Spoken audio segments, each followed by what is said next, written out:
Hey everyone, Sam here, also known as Mr. Stainless 001, and today we're back talking about Shadow of War. Recently, GameSpot got a hands-on with an early PC build of the game and put together a video showcasing the Fortress Assault gameplay that will be coming to the game, including some footage of the guy your girl told you not to worry about. Now, while I welcome any new gameplay footage of this game, I don't actually feel like there was a ton of new information being shared with us in this video, especially if you'd been following the game's progress and keeping up with the dev streams over the past weeks and months. However, in the background of the gameplay, there were some minor things, minor details that caught my eye.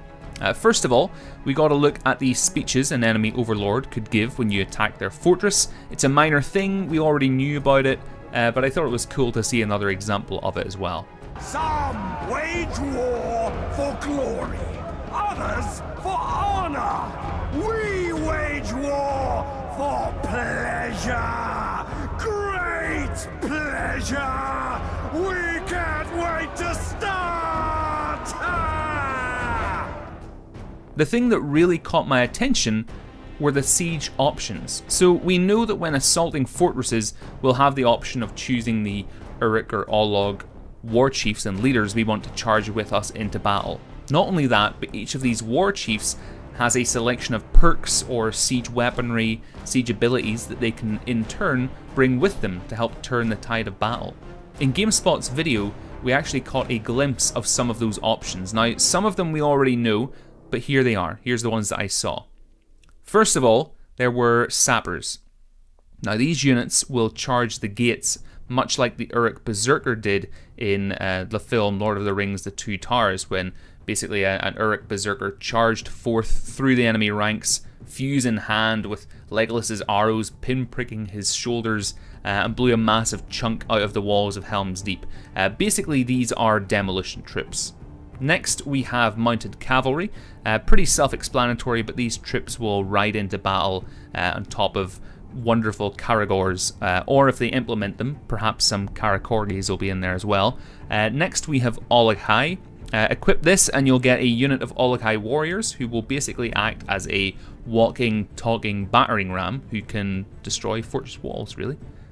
Then we have Savage Host, a unit of shock troop Uruks equipped with axes. I assume that these guys would be pretty similar to the Berserker troops that we had in Shadow of Mordor. Then we have Defender Host. These are shield-bearing Uruks who are able to capture victory points, or more or less the control points you need to capture to take the fortress, much faster. Hunter Host. These are spear-throwing Uruks who are especially effective against beasts. In essence, you're going to want to take these guys into battle against a beast tribe overlord, or an overlord that you know is going to have a lot of beasts in their fortress. Fiery savage beasts. These will give your army siege beasts like the siege Graug, or perhaps the Drek that can shoot fiery balls of destruction onto the enemy fortress. And finally, the poisonous siege beasts. These pretty much are the same as the last category, only they'll use poisonous projectiles instead of fiery ones. Now, not only did we get to see more of a selection of the siege perks we can select, but also we got an idea of how they're implemented. As you'll have seen, with each perk there is an associated cost, and if you want to bring in one of these special units in your Fortress Assault, you can be damned sure you'll have to pay for it, which is why collecting and saving currency for your Siege Assault is going to be so important. I actually really welcome this mechanic. I think it's super interesting too.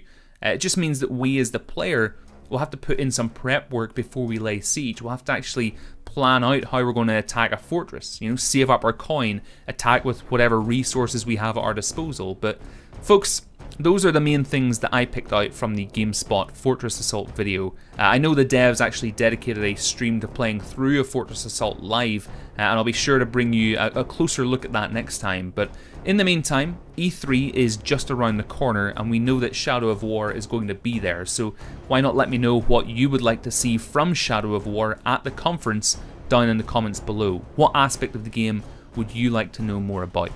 In the meantime, if this is the first time you've came across my channel and you like what you see, feel free to hit the subscribe button to be kept up to date with when new videos go live. But in the meantime, have a great week, and I'll speak to you soon.